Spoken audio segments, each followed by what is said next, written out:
2 weeks ago, the garage that I keep my E36 track car got broken into. So thieves, in the middle of the night, got an angle grinder, literally cut the garage defender bar at the bottom clean off. I've replaced that bar. They haven't taken anything, thank God. I thought I would have a bit of fun.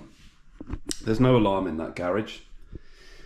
I bought one of these 12-volt Foghorns for trucks and lorries off eBay, £13.99. And here is the Foghorn.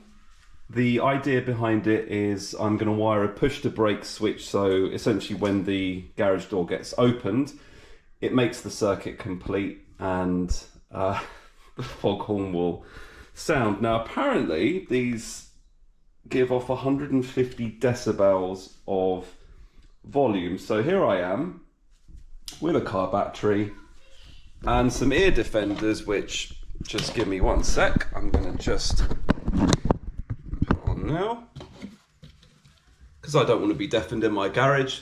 And we are going to try this Foghorn. So here goes.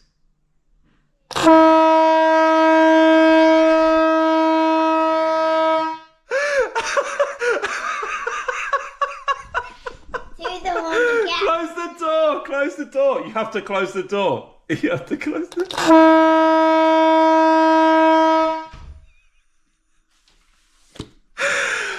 Oh my God, imagine that, middle of the night, opening the garage door and that goes off. Only problem is I don't have any way of turning it off. Once it goes off, it's just going to go off until someone closes that door again. Neighbours are going to love me.